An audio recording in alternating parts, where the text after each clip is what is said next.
Bonjour, bonjour, c'est Judith qui vous présente cet épisode du podcast Le Ciel sait, et l'hebdo du ciel pour la semaine du 26 octobre 2025. Je vous rappelle que mes semaines commencent le dimanche et que cette émission a pour objectif de vous apprendre ce qui se passe un petit peu à l'extérieur pour voir comment ça résonne à l'intérieur. L'astrologie que je pratique, elle n'est pas prédictive, elle vous permet de construire votre avenir, elle vous permet d'être de plus en plus sensible aux énergies qui vous entourent de manière consciente. Est-ce que c'est nécessaire d'être sensible aux énergies qui nous entourent ? Eh bien, oui. Sinon je le ferais pas. Non, mais en vrai, il y a pas mal. Il y a des gens qui sont très très épais et qui sont pas très réceptifs à ce qui se passe à l'extérieur. Ce ne sont pas en fait les personnes les plus en contact avec leur dimension divine et leur mission d'âme. Ce sont des personnes qui sont obstinément ancrées dans une réalité qui n'est en fait qu'une version, qu'une modalité de la réalité. Qu'est-ce que c'est que cette notion de modalité de la réalité ? Eh bien, la réalité qui nous entoure, elle n'existe que de la manière dont on la voit. Ça, c'est une illusion que la physique quantique nous apprend à considérer. Évidemment que nous vivons dans un monde concret, matériel, dans lequel la gravité est une réalité, c'est-à-dire que vous pouvez prendre n'importe quoi et le lâcher, ça arrivera au sol. Alors si c'est une tasse, ça arrivera plus vite que si c'est une plume, mais au total, peut-être que la plume, elle peut être prise aussi par des courants d'air. Mais au total, en fait, la mission de tout ce qui tombe, c'est de tomber, quoi. C'est d'arriver sur le sol. Le truc, c'est qu'on sait pas bien comment ça marche, quoi. La gravité, en vrai. On a des explications sur les interactions entre les planètes, etc. Mais ce sont des explications, ce sont des théories, ce sont des hypothèses. Elles ont été vérifiées, revérifiées, mais quant au système lui-même, on n'est pas complètement sûr.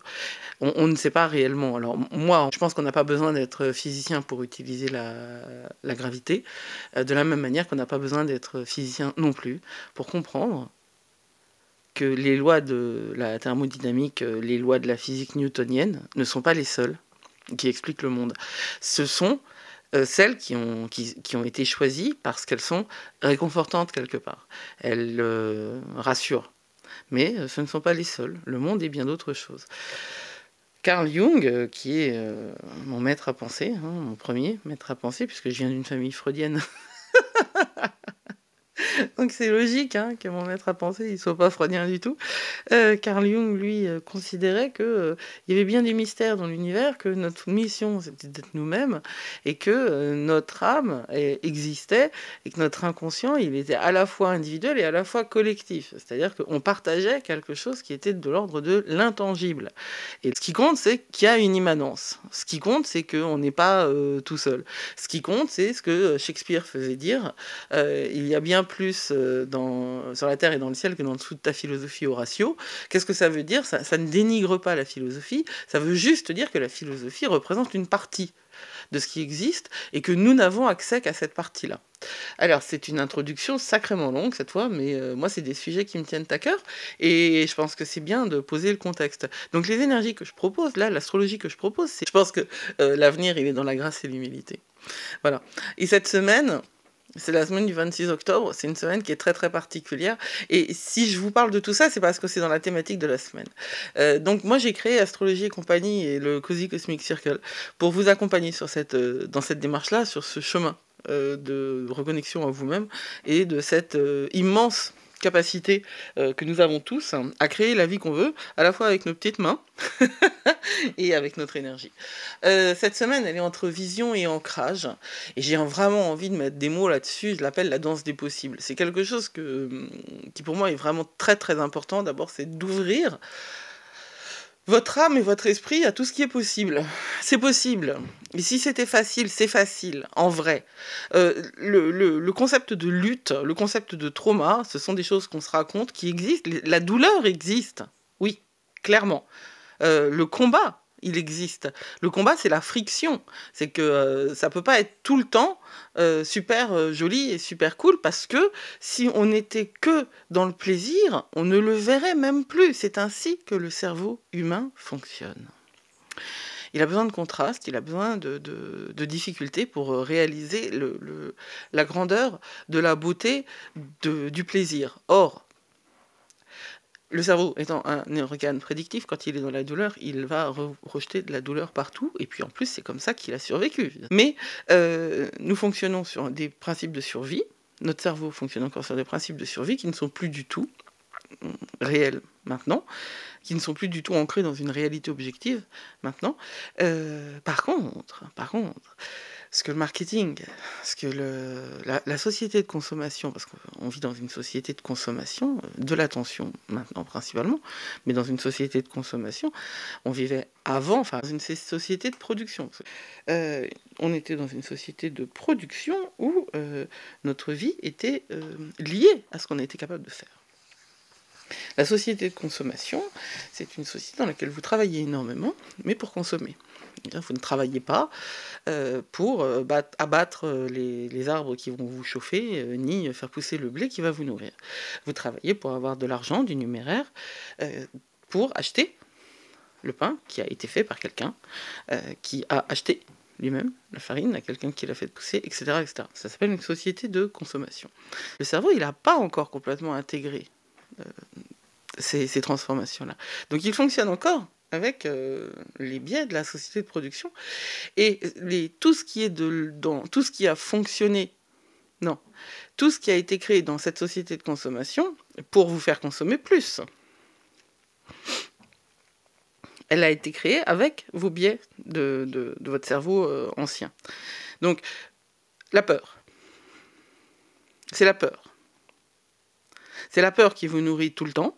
C'est la peur qui vous fait vous penser que rien ne va bien, que vous n'avez pas le droit d'être heureux. Parce que si, comme le disait Renaud, s'il fait beau, c'est qu'il va pleuvoir, quoi. Dans une de ses chansons sur le Nord. Ça, c'est vraiment la manière dont pensent ceux qui sont dans la... Ceux qui n'ont que pour fonctionner leur capacité de travail et de consommer. Hein, ceux qui dirigent, ceux qui ont le choix, ne fonctionnent pas du tout comme ça. Or, vous avez tout à fait le choix de penser que s'il fait beau aujourd'hui, il fait beau aujourd'hui. Point. Et que même s'il pleuvait, ce serait bien aussi, parce que vous feriez d'autres choses. Et ça, c'est vraiment une question de choix. Vous avez le choix. Alors après, évidemment, il y a tout un travail sur votre subconscient et sur vos énergies et vos fréquences générales à faire.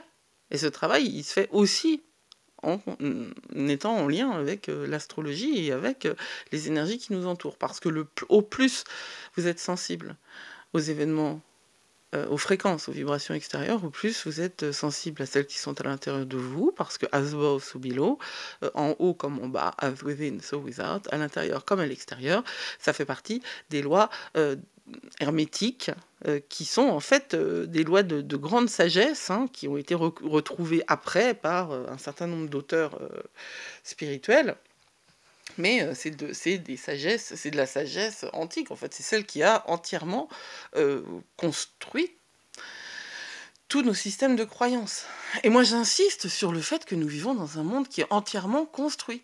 Les systèmes de croyances sont construits, les systèmes de valeurs sont construits. C'est pas naturel. Un couple parental pour élever un enfant, c'est pas naturel.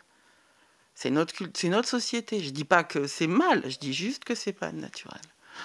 Il y a pas mal de sociétés dans le monde où c'est un village, réellement, qui éduque les enfants. Donc voilà, ce sont des choses auxquelles... ce sont des choses qui sont construites, donc à partir du moment où c'est construit, ça peut être déconstruit.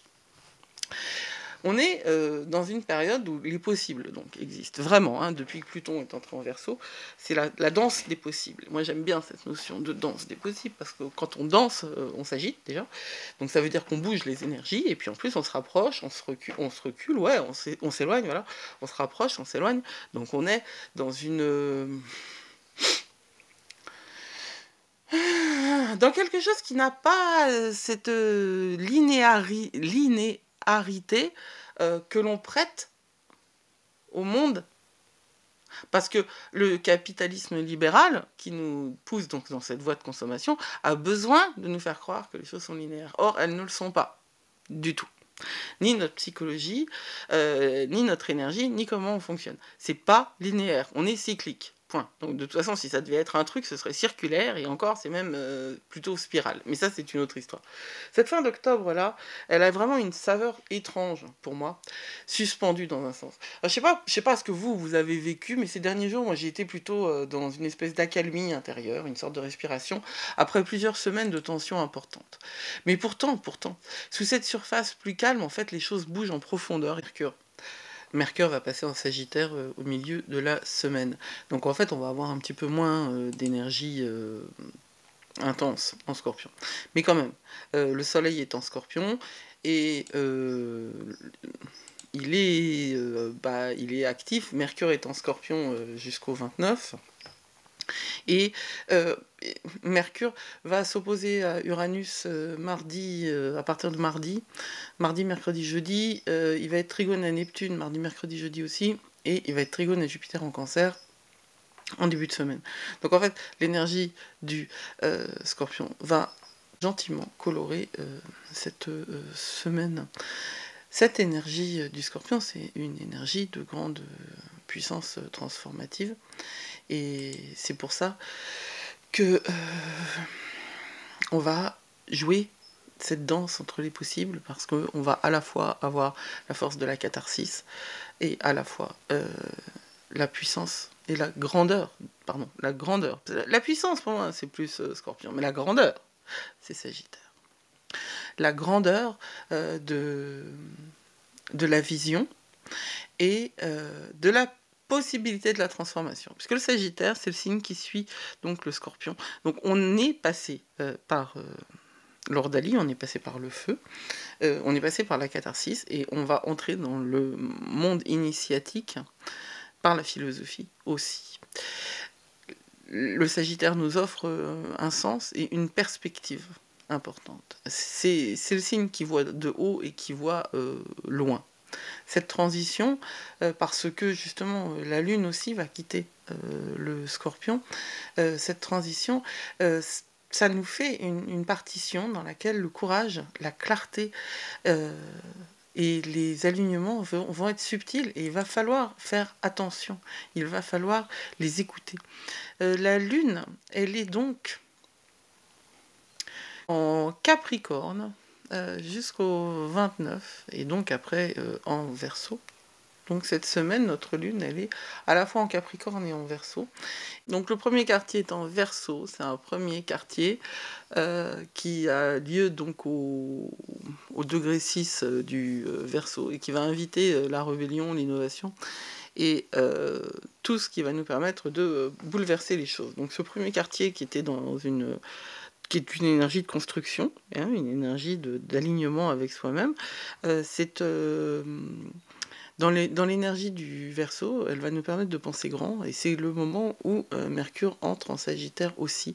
Donc la grandeur de la vision, elle va être très très au programme en fait de mercredi, à partir de mercredi. Alors on a un but, et c'est à partir de ce premier quartier-là qu'on va continuer. On l'a déjà pensé, et là on va pouvoir réellement trouver les solutions. On va trouver en soi l'ouverture pour avoir des solutions, pour sortir du statu quo et pour sortir des histoires qu'on se raconte. Ce premier quartier de Lune en Verseau va nous être extrêmement utile. Mars forme ce trigone à Jupiter, et ça va nous donner une puissance tranquille, un élan lucide qu'on va pouvoir cultiver pour accéder justement à ce premier quartier de Lune de mercredi. Grâce au trigone entre Mars et Jupiter, les actions sont soutenues, les intuitions sont claires, et donc le je passe à l'action devient fluide. C'est le moment de relancer un projet, de poser un acte concret, là où ces dernières semaines, tout semblait bloqué. Mars en Cancer. Mais qu'est-ce que c'est que ce délire?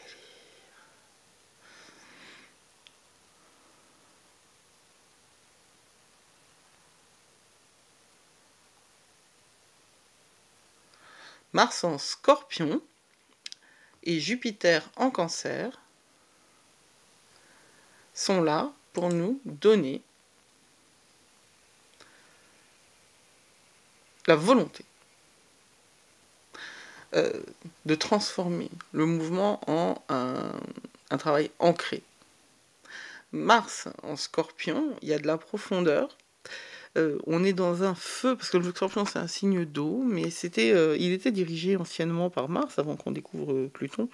Donc en fait, ils sont dans une espèce d'énergie très très proche. Hein. Un signe d'eau dirigé par par le dieu de la guerre, c'est particulier. Bah, pourtant, c'est vraiment tout à fait ça, l'énergie du Scorpion. Simplement, parfois, sa puissance de combat, il la tourne contre lui, hein, le Scorpion, ou contre ceux qui sont censés l'aider. Mais cette dimension-là, nous l'avons tous en nous. Nous portons tous les archétypes de chaque signe à l'intérieur de notre personnalité et de notre fonctionnement. Ce qui est important, c'est de trouver avec Jupiter en Cancer le courage intérieur et avec Mars en Scorpion la possibilité d'y aller, même si c'est difficile, même si c'est pas beau, même si c'est pas attrayant. Mercredi, c'est un grand pivot, hein, parce que Mercure entre en Sagittaire, et toute notre mental va changer de fréquence. On a plongé dans les profondeurs psychiques du Scorpion, et on y retourne, hein, parce que Mercure va bientôt rétrograder. L'esprit prend de la hauteur, les pensées s'élargissent, les perspectives s'ouvrent. On va commencer à percevoir le sens qu'il y a derrière les épreuves, et c'est tout ce que je vous souhaite.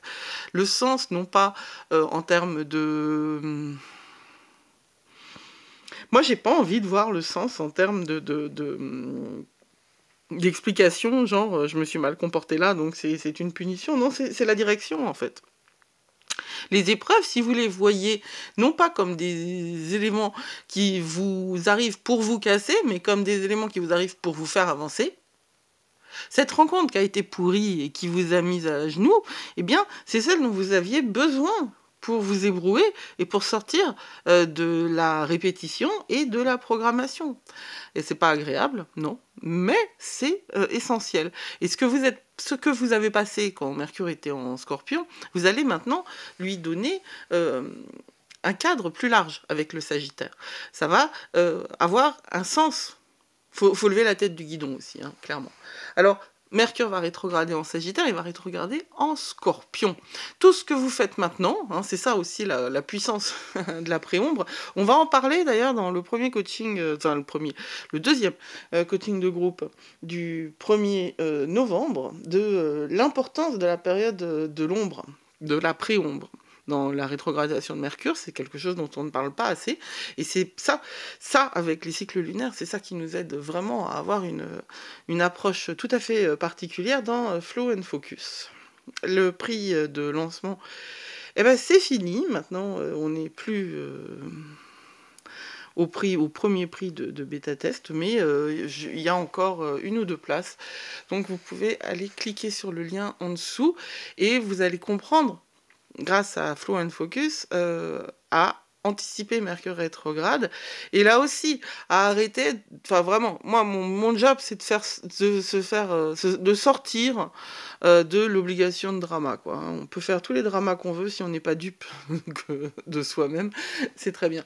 Donc, quand on va voir avec la préombre de Mercure, ce que signifie tout ce que nous posons, parce que tout cela sera potentiellement revu, testé, voire même corrigé. C'est une semaine, la semaine dont je parle là maintenant, du 26 octobre, où on va clarifier nos idées, croyances, intentions, à partir de mercredi. Faites attention à ne pas partir dans tous les sens, hiérarchiser, structurer, simplifier. Et la lune dans le premier quartier, j'en parlais, en Verseau, j'en parlais plus tôt, parce qu'elle me Je la trouve très intéressante au milieu de cette semaine. Elle nous offre un réajustement créatif, hein, et elle va nous inviter à revisiter nos façons de faire. Elle arrive donc au moment où Mercure entre en Sagittaire. Ce sont des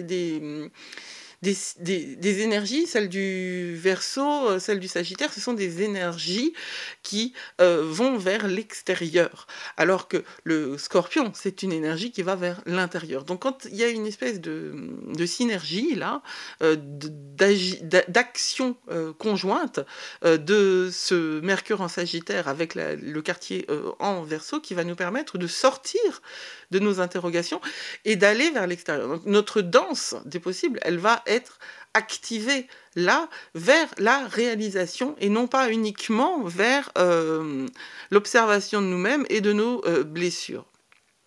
Et ce réajustement créatif-là peut prendre aussi des proportions un petit peu excessives, parce qu'on peut avoir envie de tout changer, de bouleverser une méthode ou de libérer d'un schéma collectif trop rigide.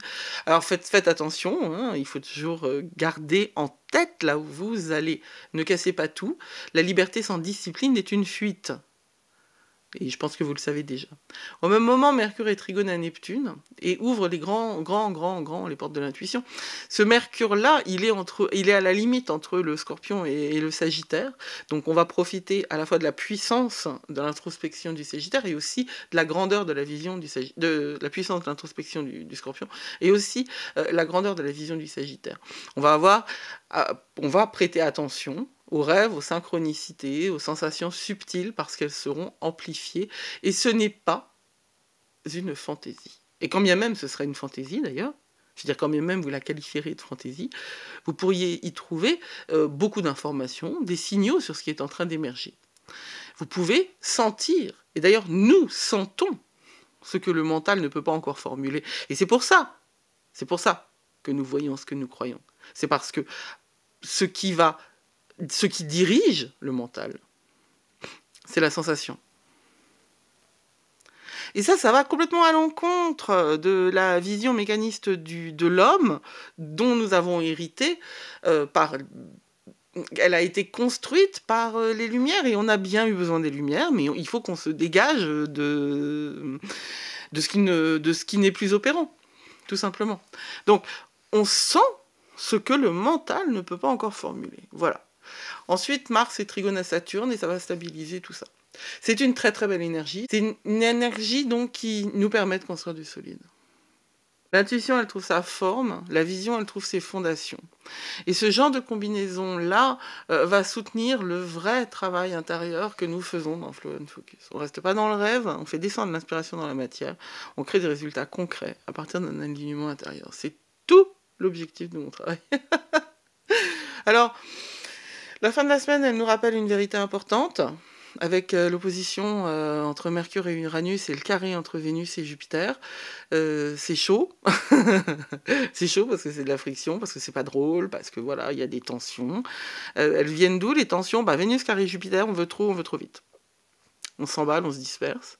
Alors le message du ciel est clair, et l'opposition entre Mercure et Uranus, elle va aussi nous pousser à vouloir tout foutre en l'air, mais il faut avancer. On est quand même encore dans le trigone de Mars à Saturne. Il faut rester flexible, Uranus, avancer, certes, mais ne pas se disperser. Ne pas chercher à tout comprendre, à tout maîtriser maintenant. Hein. La sagesse, là, cette semaine, ça va être de garder l'esprit ouvert, même au cœur de l'inattendu. Et ça, c'est toujours ce que nous propose... Quand Uranus est activé, gardez l'esprit ouvert, même au cœur de l'inattendu. Si vous vous figez, c'est que vous avez peur. Si vous avez peur, c'est pas du tout une critique. Hein. Il n'est pas question de refouler la peur. Il est question de refouler que dalle. Hein. Au contraire, il ne faut pas refouler du tout. Regarder, observer, mais pas être dupe de soi. Il ne faut pas être collé à ses émotions, il faut les observer, les accueillir, les honorer, comme on ferait avec un enfant qui souffre. Mais vous n'aidez pas un enfant qui souffre si vous partez dans le drama ou si vous partez en live parce que vous êtes terrorisé, vous ne l'aidez pas. Vous ne faites que transposer votre angoisse sur lui, et c'est lui qui va être obligé de grandir plus vite pour vous protéger. C'est pas l'idéal, en vrai. Hein. Donc c'est la même chose avec vos douleurs. Vous les regardez, vous les accueillez, vous leur laissez de la place. Mais vous montez pas dans les tours. Alors, concrètement, cette semaine, elle va demander 3 choses. Agir sans se précipiter, observer ses pensées, et rester disponible à l'invisible. C'est vraiment très très important. Et puis, je vais mettre un petit mot quand même sur Samhain, le 31 octobre, que vous appelez Halloween, ou Samhain. Bah, ça se prononce Samhain, mais bon.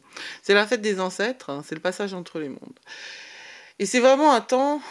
Alors, il y a tout le folklore de la sorcière, mais pour moi, c'est vraiment un temps qui est essentiel pour remercier ce qui se termine, pour honorer les parts de vous qui ont dû mourir, pour laisser naître les suivantes. Il y a aussi toute la relation aux ancêtres, parce que voilà, ça fait partie des choses qui sont importantes pour moi, mais prenez un instant, le 31 octobre, même symbolique, vous pouvez faire du fun, hein, ça, tout le monde a le droit de s'amuser tout le temps, mais prenez un instant, même symbolique, pour être dans cette révérence à vous-même, à ce qui est mort pour pouvoir renaître.